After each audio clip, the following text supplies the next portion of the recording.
Hello and welcome to The Download from Wise Woman and Wordsmith, where insight meets inspiration. A space for creatives, dreamers and visionaries ready to spark new ideas, ignite purpose and reimagine possibilities. Here we share downloads of wisdom, stories and strategies to help you thrive in your creative journey. I'm your host, Jill Marshall. Tune in, connect and let the magic unfold. Show you tomorrow.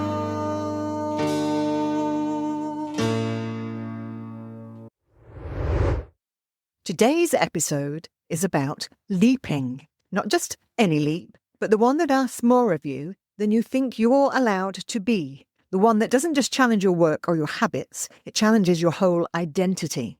So this week, I've been diving into a book that's been a quiet catalyst for thousands of people seeking to expand their lives, their creativity and their joy. I found myself reading it last week and was amazed to find that everything I've been laying down in these episodes was brought together into one fascinating, easy-to-follow book written a couple of decades ago, but somehow eluding me for all this time. In identifiable chunks, it charts the self-sabotage patterns that often turn us away from our path of highest potential. And in case you can't tell, I loved it. And if you're at all like me and can already sense where the torture of self-sabotage tripped you, threw you, catapulted you from the trail, then you're going to want to listen in. The book is called The Big Leap by Hendricks, and at its heart, it asks one provocative question. Are you willing to feel good and successful consistently? Because, for most of us, the answer, weirdly, isn't yes. It's, well, not too much, not for too long, not without a cost. In The Big Leap, Hendricks offers a map, 4 zones we tend to live and work within, from incompetence all the way through to genius. And he reveals 4 hidden beliefs that keep us stuck below our true potential. And I was thinking, what if that map doesn't just show us how to improve our careers or personal lives? What if it shows us the path to individuation, the Jungian journey of becoming who we truly are? So in this episode, I'm going to connect Hendricks' work with previous download episodes about doors, archetypes, the shadow, and those beautiful synchronicities that appear when we're on the right path. Because the big leap, I believe, is way more than self-help. It's a developmental, sacred threshold, a download in itself, if you like. So if you've been feeling lately like you're on the verge of something new, something bigger or deeper or brighter, this might just be the invitation you've been waiting for. So buckle up, it's a mighty ride and slightly longer than my usual episodes. Let's start with what Hendricks called the 4 zones of functioning. On my courses about writing fiction, I've talked to many a new novelist on a similar 4-stage process to help them focus on character development. So it's no surprise to me to find these 4 stages charting a hero or heroine's journey. What Hendricks' framework does is to help us identify what stage we're at, and therefore what the signs, synchronicities, and subtle nudges, or unsubtle shoves, from the universe are telling us. Let's dive in. Zone 1, incompetence. We might call this the place of resistance. This is where we're not good at something, and we know it. It's draining, it's awkward, and it's obvious. Alternatively, we may be blissfully ignorant of our lack of skill while upsetting those around us. But here's the thing, many of us still spend time here, out of obligation, habit, or fear of giving it up, out of other people's expectations, or out of our own demands of ourselves, to learn something, to be something, to do something that doesn't come naturally or feel that good. From a Jungian perspective, this is the realm of the shadow. It's full of tasks and roles we've taken on because of old conditioning, often to avoid failure or rejection. We tell ourselves, I must handle this even though it depletes me. Because who am I if I say no? This is where we hide our intuitive self under busyness, where we say yes when we mean no, when our light gets blocked by a to-do list that perhaps doesn't even belong to us. It reminds me of those many situations in workplaces where someone is technically very able at what they do and are therefore promoted to manager. But as a manager, they're out of their depth, uncomfortable, and perhaps even failing. If you're in this space, it might be a good time to recognize it, and make a move. Maybe a move back to the technical thing, which is where you might be in zone 2 or zone 3. And zone 2 is competence, the familiar mask. Here we're fine, competent, capable.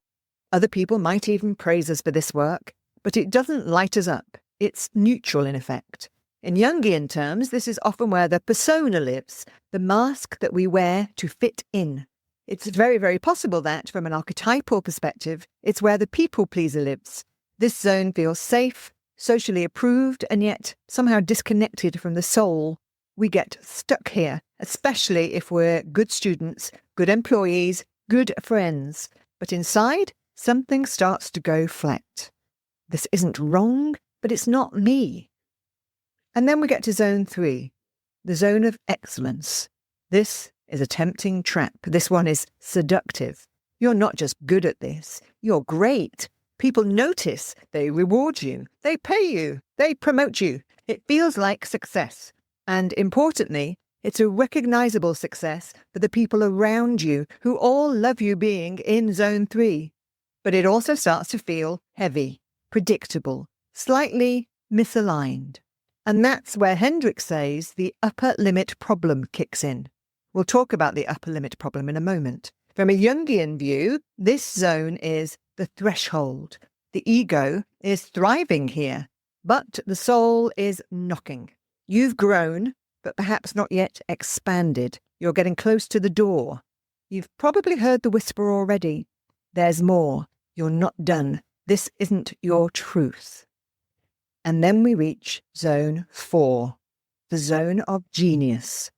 It's the zone of flow, where your natural gifts, your deep joy, and your highest impact all meet.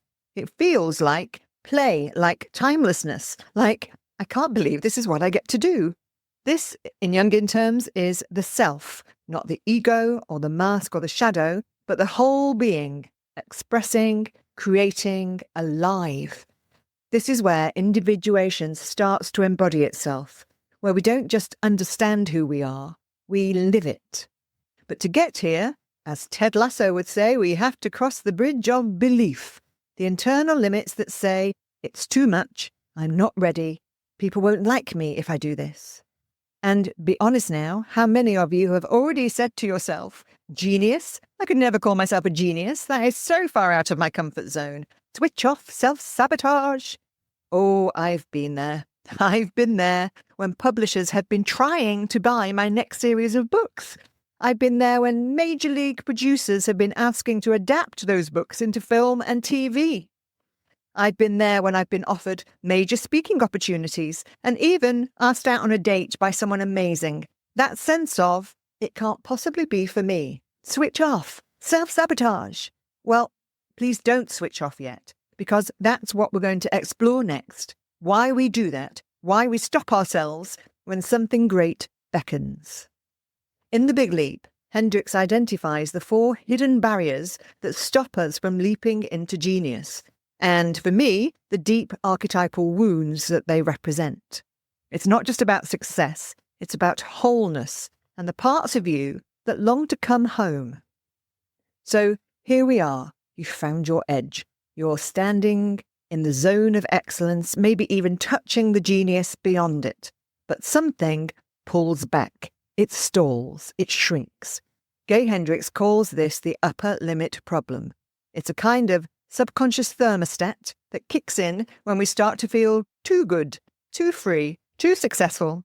He outlines 4 hidden barriers, and each one is more than a belief. It's a story, if you like, a deep-seated protective mechanism forged early and hidden well, often in our identity.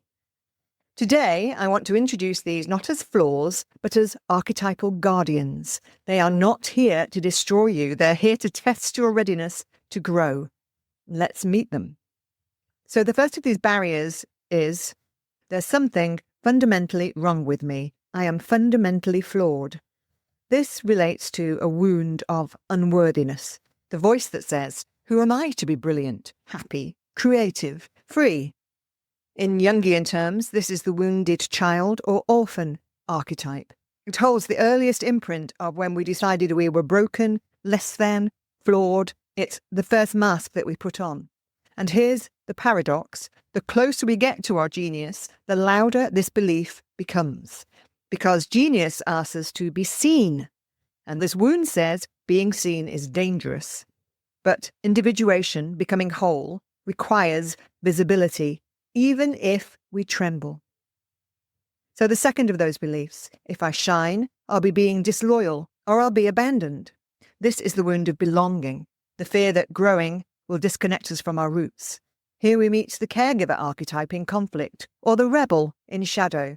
If your family, culture, or early community equated love with limitation, for instance with poverty or having to work hard for somebody else, this belief forms fast. And it tells you, if I surpass them, I betray them.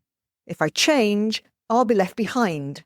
This barrier keeps us small out of loyalty.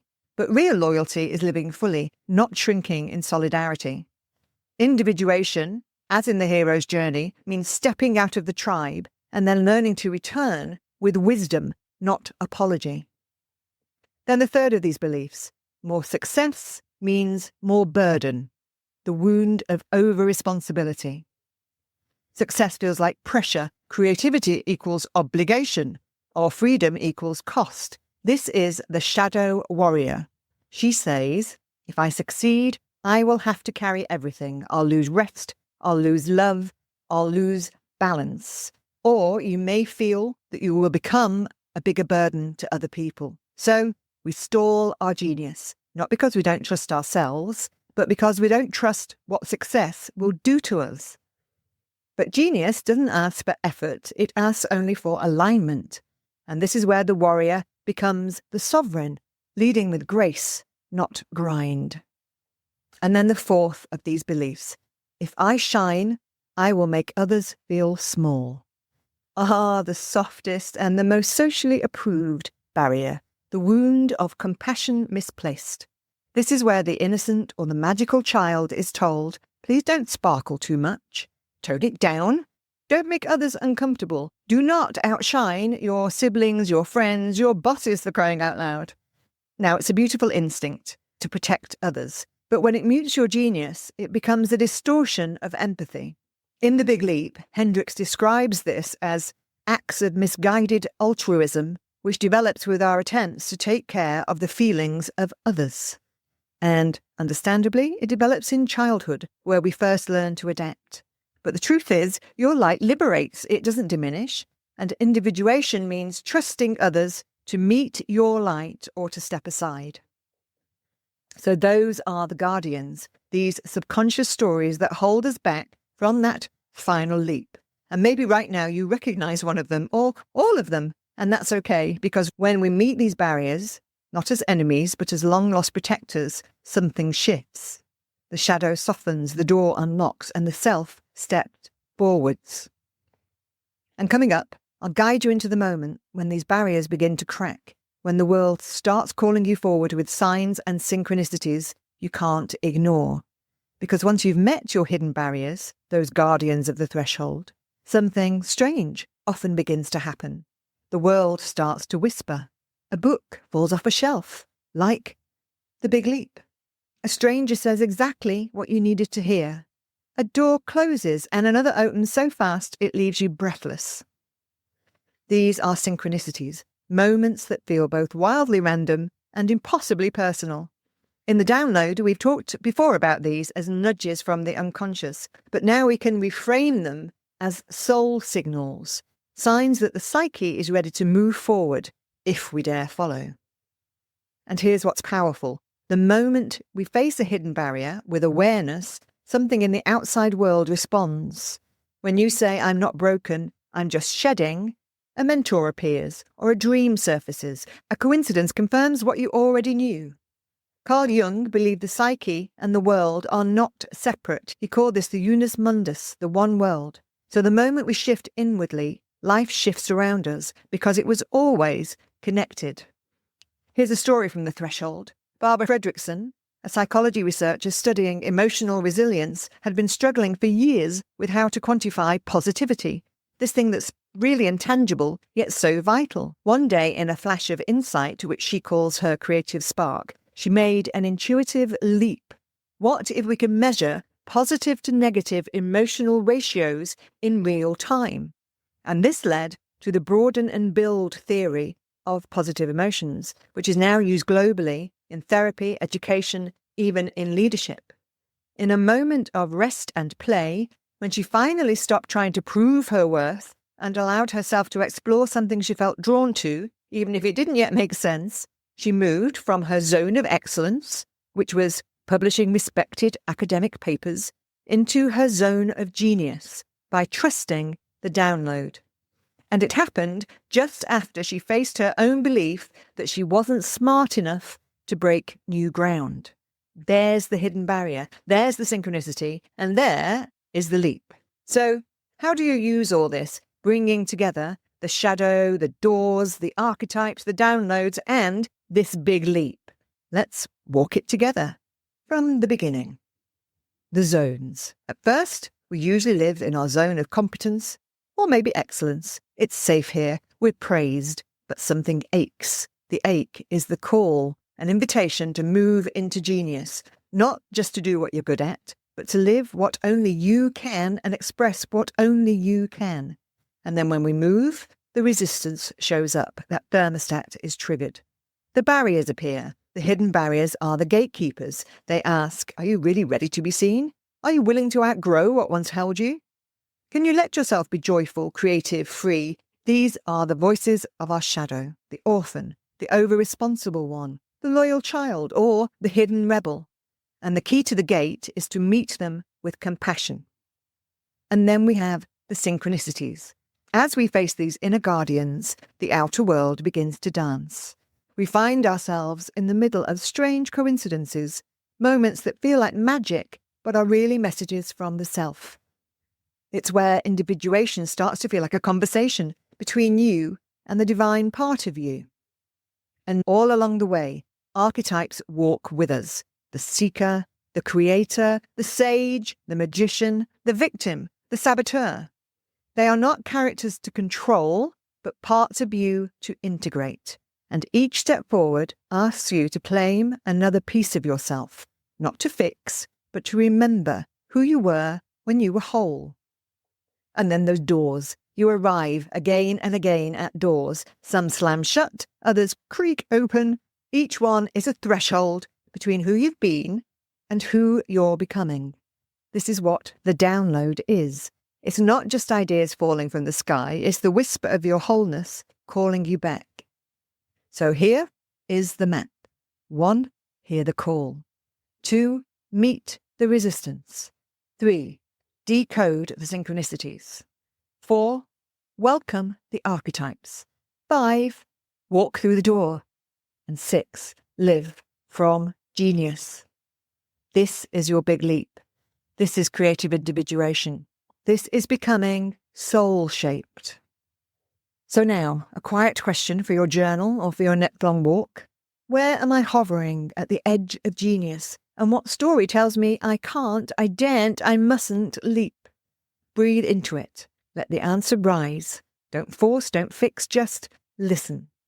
Your next download might already be on its way. And it may be nothing more than a prompt to read The Big Leap by Hendricks. But if that's the book that finds its way to you, it's not a coincidence. You're ready for more, for genius. And it's just a step away. Thanks for tuning in to the Download podcast. Feel free to like, comment and share and all of that good stuff. And for more about my books, coaching and business services, please check out wisewomanandwordsmith.com. Also, I'd love to hear more about your own intuitive hits and downloads. So do find us on Facebook, YouTube and more.